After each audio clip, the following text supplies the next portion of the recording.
Iván La Negra está con nosotros, él es viceministro de Interculturalidad y vamos a hablar con él sobre el impacto de la ley de consulta previa, sobre el impacto de la ley y del reglamento de la ley, porque como ustedes saben, el reglamento se estaba esperando hace mucho tiempo. La semana pasada fue publicado ya en el Diario Oficial del Peruano, así que se tiene ya expeditos listos tanto la ley como el reglamento.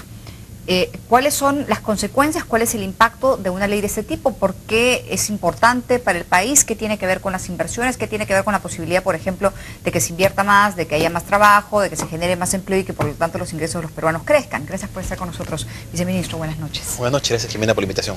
Bueno, antes de empezar a hablar sobre algunos comentarios que se han dado ya respecto al reglamento y bueno, como suele ocurrir, hay cierta, como ocurre, mejor dicho, en algunos casos hay cierta inconformidad de parte de uno de los involucrados, así que vamos a comentar eso luego. Primero quería que le explique a la gente, que nos explique a todos por qué es importante una ley de consulta previa y por qué es importante el reglamento, qué tiene que ver con inversiones, con lo que hablaba yo, generación de empleo, inversiones, posibilidad de que los ingresos de los peruanos aumenten. Sí, hay una razón de tipo histórica y política y otra razón jurídica, ¿no? La histórica y política es que este es un país diverso, multicultural, que tiene pueblos indígenas, que son la población que estuvo aquí antes que todos, y que por lo tanto existe además una historia de un Estado, de una sociedad que ha estado inclusive de espaldas, en unos casos lo ha invisibilizado, y hay una deuda histórica con nuestros pueblos indígenas. Claro. En segundo lugar, hay una razón jurídica, que es que el Perú en el año 95, ya después de haber ratificado un convenio, tuvo en vigencia un tratado internacional, que es el convenio 169 de la OIT, el cual establecía que el país, entre otras obligaciones, debía realizar una consulta antes de dictar algún tipo de medida que el Estado tuviera que dictar, que pudiera afectar directamente los derechos colectivos de los pueblos indígenas. Y de ese momento, el año 95, hasta el año 2011, prácticamente no se hizo ningún tipo de desarrollo en el ámbito de la legislación peruana al respecto. Y ese vacío lo está cubriendo la ley que se dictó en el mes de septiembre del año pasado, y ahora el reglamento que se ha dictado hace unos días, con lo cual el Perú por fin está dando pasos muy claros respecto al cumplimiento de esta obligación. ¿Por qué se habla de los derechos de los pueblos indígenas? ¿Hay algún derecho distinto al de los pueblos indígenas que no tengamos o que sí tengamos los ciudadanos, la gente que no vive en esas zonas del país? Se lo pregunto porque, si bien como usted dice es muy importante respetarlos, respetar su opinión, integrarlos, hacer que ellos participen de las decisiones, también es importante explicarle a la gente por qué hablamos de derechos de los pueblos indígenas cuando en realidad los derechos en teoría son igual para todos. Eso es muy importante, efectivamente los derechos son iguales para todos, es una regla en la cual todos los ciudadanos peruanos y peruanas tenemos derecho a la salud, a la vida, a la educación. Lo que ocurre es que los pueblos indígenas, es un hecho objetivo, cuentan con una cultura diferente, y esa cultura distinta está vinculada con un conjunto de temas como por ejemplo la tierra, como por ejemplo el uso de recursos naturales, y esa cultura es la que es objeto de cuidado, de protección, y son los pueblos indígenas y esa relación con esos espacios que en un espacio en el cual hay múltiples culturas. Claro, pero en teoría ante la ley no tienen ni más ni menos derechos que nosotros, que el resto de ciudadanos. Le pongo un ejemplo para que se comprenda el tema. Su hija tendrá seguramente el derecho a ser educada. Su hijo tendrá derecho a ser educado seguramente en su propio idioma, en el español, claro. El idioma que hablan en casa. Exacto. Y en cambio el hijo de una ciudadana indígena que en casa hablan, por ejemplo, aymara o hablan machiguenga o hablan aguajún, en muchas ocasiones no tiene ese mismo derecho. Claro. Entonces el derecho colectivo a la lengua es un típico derecho a que se eduquen a las personas en su lengua materna, es un derecho que nos iguala. Además, esa persona que tiene ese niño que vive en esta comunidad que habla otra lengua, también querrá que aprenda español, posiblemente para tener otras oportunidades adicionales. Pero el derecho básico al que uno recibe una educación básica en aquella lengua en la cual se habla en casa es una cosa fundamental que todos debemos tener. Entonces, esa no es, por lo tanto, efectivamente una regla que marque diferencias, sino más bien que busque igualar y establecer un igual trato para todos los ciudadanos, respetando las culturas de todos los ciudadanos en el país. Claro, un trato igual cuando se parte de bases distintas, ¿no? Además hay una cuestión adicional, ¿no? que es adicional al tema de la cultura, ¿no? Que es el problema de la pobreza, el problema de la inequidad. O sea, cuando uno revisa las cifras que existen oficiales respecto a este tema, la población indígena tiene los niveles más bajos respecto al resto de la población en acceso a la salud, a la educación, a los servicios públicos, y ese es un tema, un déficit que hay que cubrir. Claro. Y ahí viene el tema más complejo, ¿no? Porque por un lado, para lograr que se cubran esos déficits se requieren más recursos, y esos recursos están vinculados en muchas ocasiones a actividades productivas y actividades extractivas, que hay que desarrollar precisamente en las áreas en las cuales están nuestros pueblos indígenas. Entonces ahí se genera una tensión que es uno de los principales temas de política en nuestro país. Ok, habiendo conversado de eso entonces, ¿cuál es la importancia del reglamento de la ley de consulta previa? Esta norma establece un procedimiento ya muy claro respecto a todos los pasos que hay que seguir para cumplir con esta obligación del Estado peruano de consultar a los pueblos indígenas, antes de que el Estado dicte alguna medida que pudiera afectarlos directamente.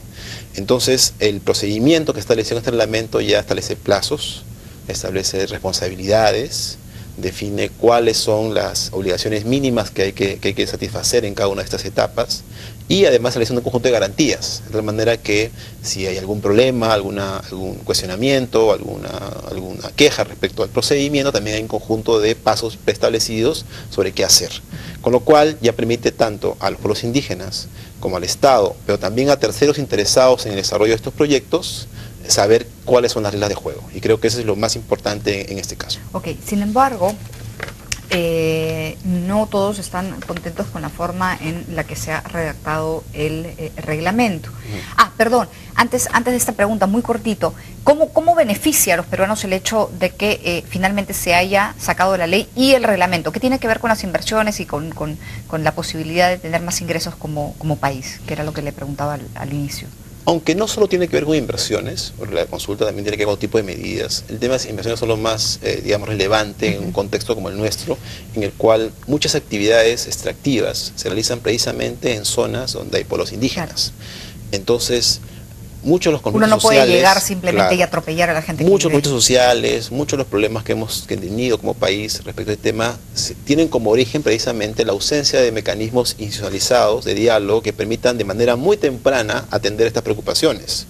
Entonces se ha esperado hasta el final muchas veces, y eso origina una serie de problemas.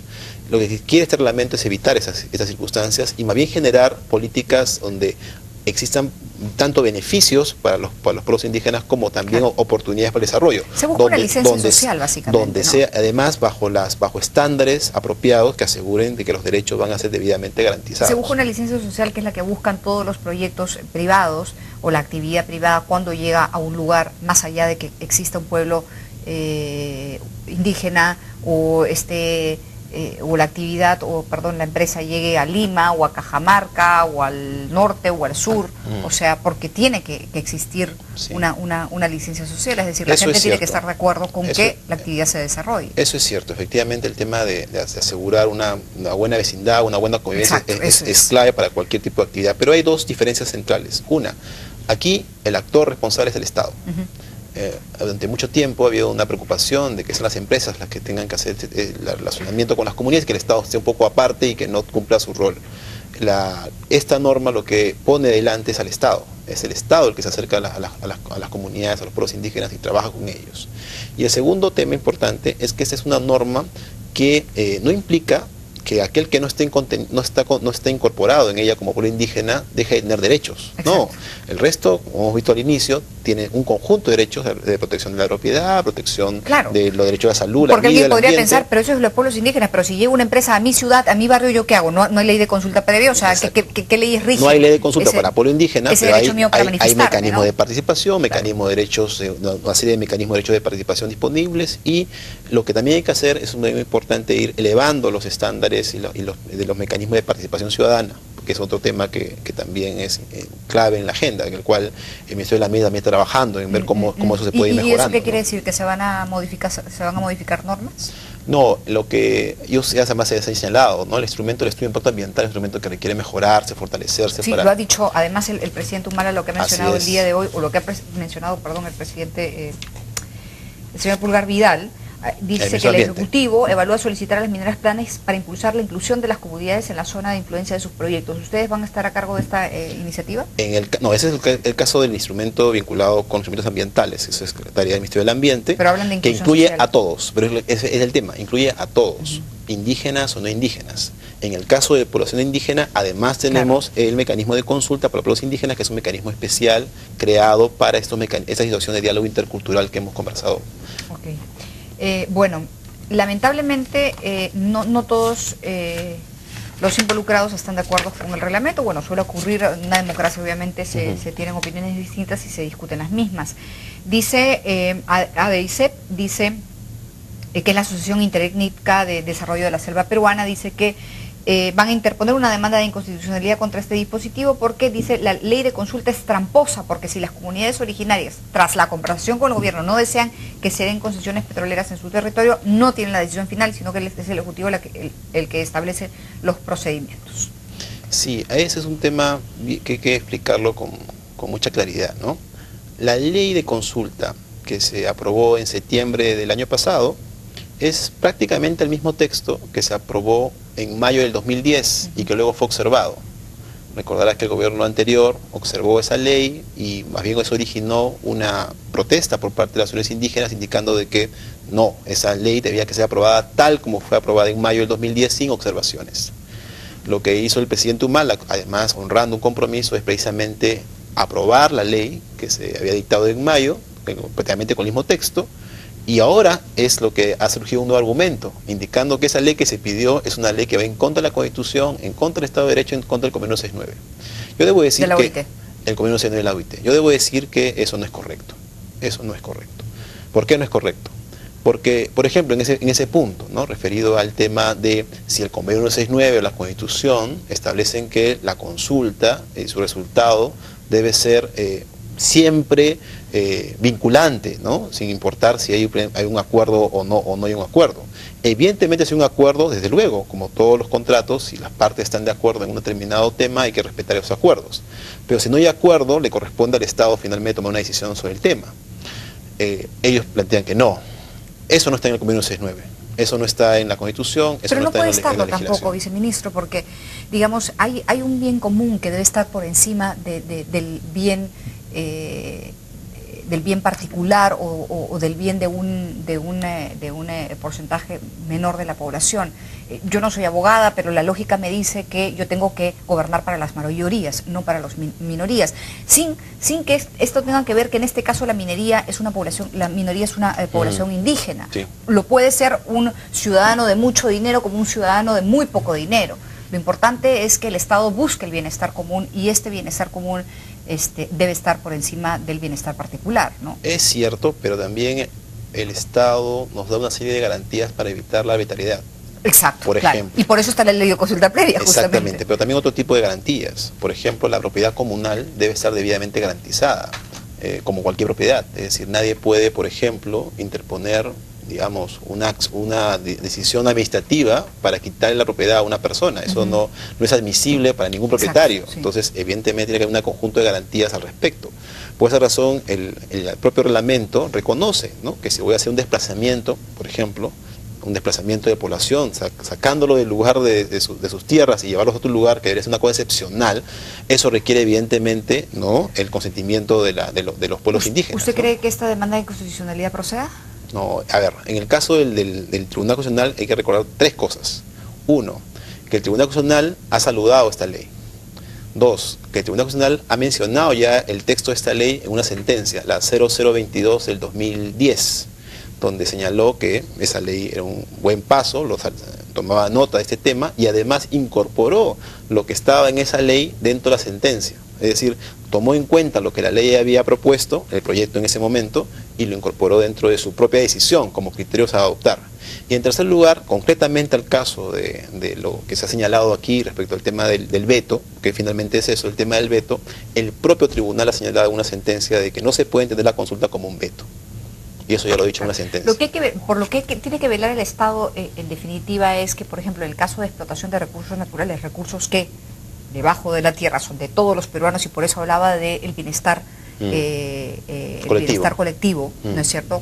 porque claro, la explotación de un recurso bajo condiciones idóneas, ¿no es cierto?, condiciones que hay que cuidar y que el Estado, por las que el Estado debe velar, va a favorecer, en teoría debe favorecer a todos, porque eso implica mayores recursos para el Estado y por lo tanto mayor bienestar para la población.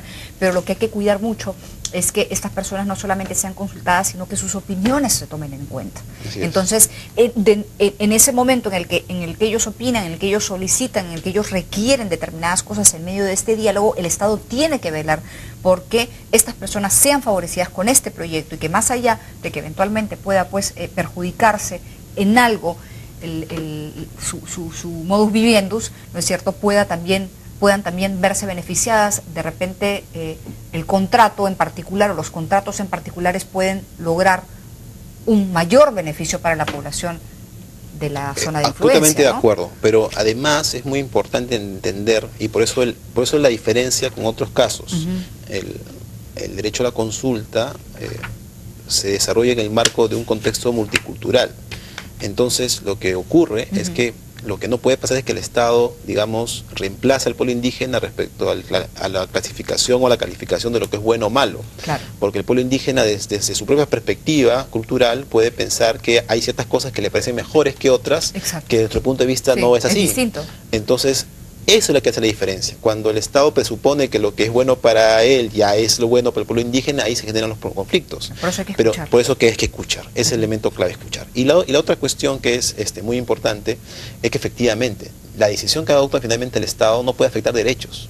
Tiene que ser una decisión conforme a la Constitución, conforme a los derechos que ha reconocido nuestro país y asegurar que efectivamente eso se va a proteger y se va a garantizar. Ahora, obviamente ese es un paso importante que da no solamente el Estado, sino que dan los empresarios, porque en medio de la responsabilidad empresarial, de la responsabilidad social empresarial, esta ley tiene un papel importante y fundamental que cumplir, ¿no? Esto ha sido un proceso muy importante de pedagogía, porque usted recordará que cuando empezó el tema de la ley de consulta, había muchas dudas y muchas inquietudes respecto a lo que implicaba, ¿no?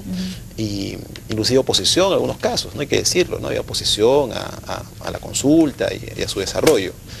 Y creo que ha habido un esfuerzo en el cual los pueblos indígenas tienen un papel central y otros actores, donde se han ido mostrando la importancia del instrumento y cómo no hay incompatibilidad entre su aplicación y el desarrollo de proyectos de inversión.